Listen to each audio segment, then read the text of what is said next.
Assalamualaikum dan salam sejahtera kepada semua anak-anak di rumah. Apa kabar? Mudah-mudahan semuanya sehat walafiat di sisi keluarga tercinta.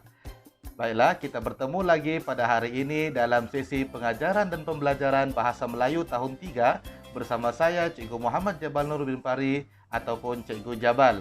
Baiklah, sebelum kita memulakan sesi pembelajaran kita pada hari ini, marilah sama-sama kita membaca doa sebelum belajar. Selamat pagi, cikgu. Selamat pagi, cikgu. Allahumma aftah alaina hikmataka waishur alaina min khazaini rahmatika ya arhamar rahimin.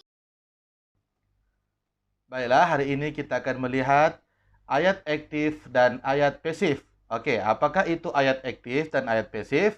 Ayat aktif, kita lihat yang pertama. Ayat aktif ialah ayat biasa yang kita gunakan. Yang biasa telah kita gunakan dalam membina ayat yang meletakkan kata nama dan frasa nama di hadapan ayat. Kemudian diikuti oleh kata kerja dan frasa kerja. Dan akhir sekali diikuti dengan objek. Contohnya seperti yang kita bina sebelum ini, membina ayat menggunakan teknik skop. Itu ialah ayat aktif. Oke, contoh ayat aktif. Aryan menendang bola itu. Aryan ialah kata nama, frasa nama. Menendang kata kerja.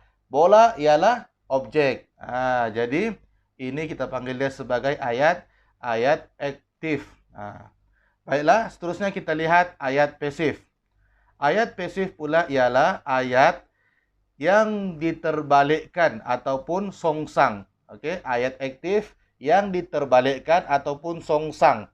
Oke, itu kita panggil dia sebagai ayat pasif. Macam mana tuh? Oke, contohnya kalau ayat aktif tadi kita meletakkan kata nama di hadapan, kemudian diikuti oleh kata kerja dan diakhiri dengan objek. Untuk ayat pasif kita terbalikkan sahaja. Oke, kita terbalikkan, kita letakkan objek itu di hadapan, diikuti dengan kata kerja di tengah-tengah dan diakhiri dengan kata nama. Oke, kita tengok contoh. Contohnya, bola itu ditendang oleh Aryan.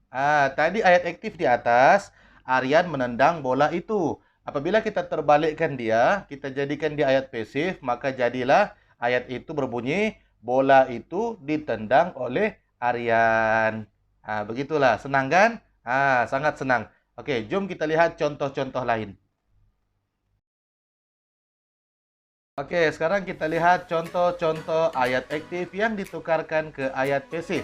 Contoh yang pertama, Lukman sedang membaca komik. Ditukarkan ke ayat pasif berbunyi, komik itu dibaca oleh Lukman. Oke, seterusnya contoh yang kedua, Iris dan Adilah menyusun meja.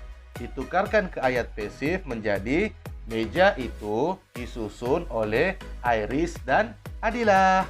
Dan contoh yang ketiga, Queen dan Annie mengangkat buku itu. Ditukarkan ke ayat pasif, maka letakkan objek di hadapan, buku itu diangkat oleh Queen dan Annie. Begitulah mudahnya kita menukar ayat aktif kepada ayat pasif.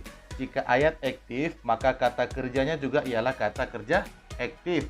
Kalau ayat pasif, kata kerjanya pun menjadi kata kerja pasif yang dimulakan dengan imbuhan di.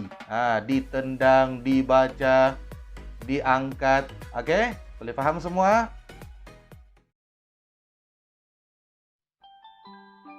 Begitulah tadi pembelajaran kita pada hari ini berkenaan tentang ayat aktif dan ayat pasif. Mudah-mudahan anak-anak di rumah dapat memahami dan seterusnya mengaplikasikan kemahiran yang kita pelajari pada hari ini dalam membina ayat dan karangan. Baiklah, kita berjumpa lagi pada sesi pembelajaran yang akan datang bersama saya Cikgu Muhammad Jabaluddin Pari. Assalamualaikum dan jumpa lagi.